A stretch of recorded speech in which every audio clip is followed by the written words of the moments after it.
क्या तुम अपने पापा की शादी मेरे माँ के साथ करने के लिए राजी हो?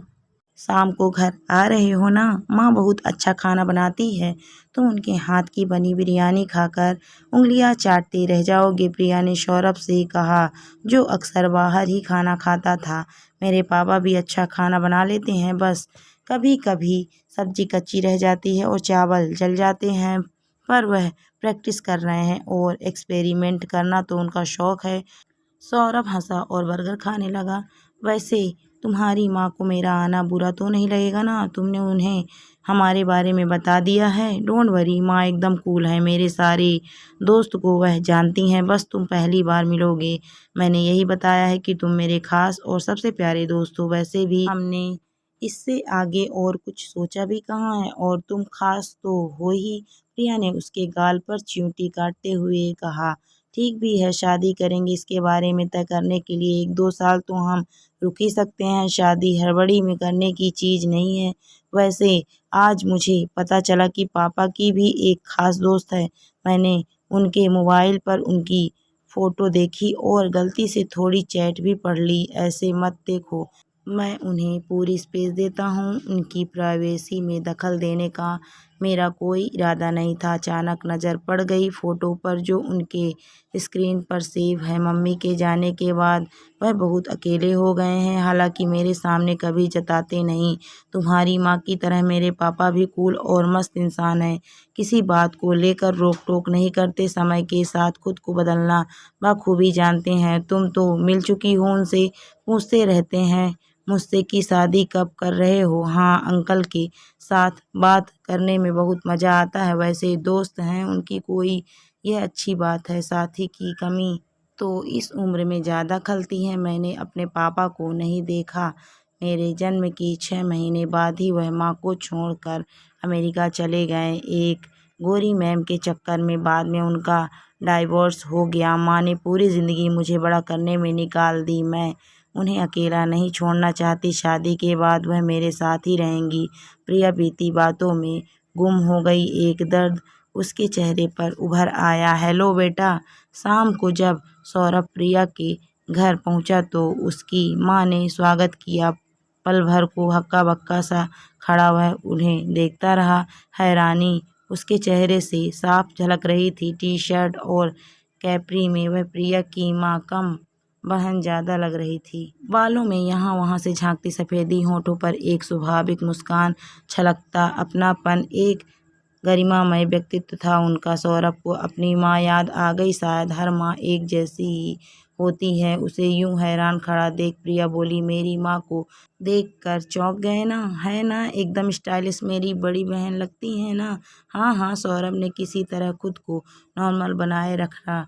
उसके बाद तो बिरयानी के साथ दही भल्ले और दम आलू का लुत्फ़ उठाने के साथ साथ बातों की भी फुलझड़ियाँ झिलमिलाती रही। मूंग दाल का हलवा खाते हुए बोला, कमाल का खाना बनाती हैं आप आंटी, मेरे पापा का फेवरेट है यह हलवा। शुक्र है उस समय उनका फ़ोन आ गया और उसके पापा के बारे में प्रिया की माँ ने कोई सवाल नहीं किया। वह भी नहीं बता पाया कि आज किसी ने पापा के लंच में भेजा था जिसमें मूंग दाल का हलवा था। लेकिन हलवा खाने के बाद वह जान गया कि पापा को कौन टिफ़िन भेजता है। उसे बाहर तक छोड़ने आई प्रिया ने पूछा, माँ को देखकर हैरान क्यों रह गए?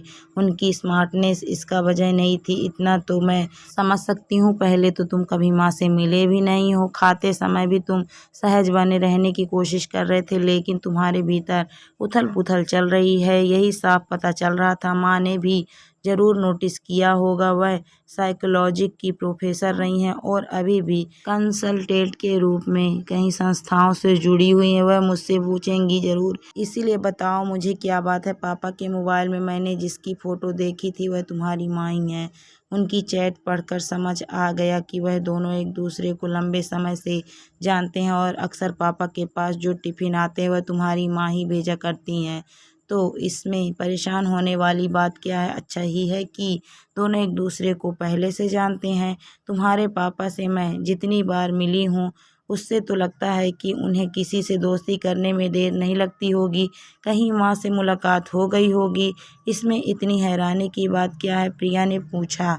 मैं तो यह सोच रहा हूँ कि अगर तुम्हारी माँ और मेरे पापा के बीच इश्क जैसा कोई मामला है तो हम दोनों के बीच का रिश्ता क्या कहलाएगा। कार में बैठते हुए सौरभ बोला। उसके होठों पर एक शरारती मुस्कान थी। अगर उनके बीच कुछ ऐसा होगा तो हम अपने रिश्ते के लिए कोई यूनिक सा नाम सोच लेंगे। लेकिन माँ को अगर तुम्हारे पापा अच्छे लगते हैं तो यह मेरे लिए खुशी की बात है। उन्हें भी जीने का हक है सही साथी के साथ।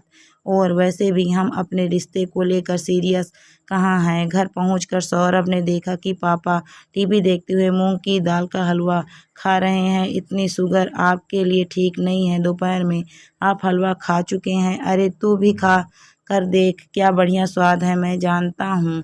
अचानक से सौरभ के मुंह से निकल गया। टीवी पर ध्यान होने की वजह से पापा ने शायद सुना नहीं। पापा जो आपको टिफिन भेजती हैं क्या आपकी खास दोस्त हैं? ऐसा ही समझ लो। आई होप तुम्हें कोई ऐतराज नहीं होगा इस बात से। बिल्कुल नहीं, मुझे बताइए ना उनके बारे में। सौरभ छोटे बच्चे की तरह मचलते हुए बोला। टीवी बंद करते हुए पापा बोले, एक डेटिंग साइट पर परिचय हुआ। हमें एक दूसरे से बातें करना अच्छा लगा तो हम मिलने लगे। रीमा बहुत अच्छा खाना बनाती है इसीलिए किसी किसी दिन टिफ़िन भेज देती है। मैं उसे पसंद करता हूँ और वो भी मुझे पसंद करती है। सिर्फ दोस्ती तक रखेंगे रिश्ता या कुछ और सोच रहे हैं? सोच तो रहे हैं कुछ, लेकिन रीमा की बेटी है उससे भी तो पूछना होगा ना। ना जाने कैसे रिएक्ट करेगी। वह बुरा नहीं मानेगी। सौरभ बोला।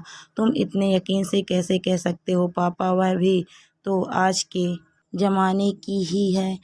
दकियानूसी सोच नहीं रखती होगी। जैसे मैं चाहता हूँ कि मेरे पापा खुश रहें वैसे ही वह भी सोचती होगी। सौरभ ने बात घुमा दी। प्रिया भी जानना चाहती थी कि माँ के मन में क्या चल रहा है। तुम और सौरभ क्या सिर्फ दोस्ती बने रहोगे या जीवन भर साथ रहना चाहते हो? मुझे तो बहुत अच्छा लगा। वह रीमा ने जब यह कहा तो प्रिया ने पूछा, आपको मैं अकेला नहीं छोड़ सकती। आप क्या किसी का साथ नहीं चाहती? अचानक यह सवाल क्यों? रीमा ने हैरानी से पूछा। वैसे ही मन में आया तो पूछ लिया। मैंने देखा इन दिनों आप फ़ोन पर किसी से बात करती रहती हैं और वीडियो कॉल भी। आपका कोई फ्रेंड हो तो मुझे बता सकती हैं। मैं भी चाहती हूँ कि मुझसे पहले आप किसी साथी को चुन लें। पसंद तो करने लगी हूँ किसी को। शाम को उनके घर जा रही हूँ। तुम भी सौरभ को लेकर आ जाना वहाँ।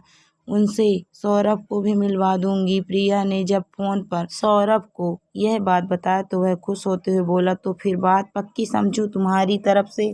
क्या तुम मेरे पापा के साथ अपनी माँ की शादी करने के लिए राजी हो? बात पक्की समझ लो। मैं तुम्हारे घर आज अपनी माँ के लिए तुम्हारे पापा का हाथ मांगने आ रही हूँ। उन्हें सरप्राइज़ देते हैं। वैसे भी हम दोनों को देखकर माँ और तुम्हारे पापा कम सरप्राइज़ नहीं होंगे। प्रिया ने कहा। उसे ढेर सारी तैयारियां करनी थी। आखिर माँ के रिश्ते की बात जो पक्की करने जा रही थी। दोस्तों, कहानी आपको कैसी लगी कमेंट करके ज़रूर बताइए। कहानी अच्छी लगी है तो वीडियो को लाइक शेयर करें। अगर आप मेरे चैनल पर नए हैं तो प्लीज़ मेरे चैनल को सब्सक्राइब भी करें। Thank you for watching my video.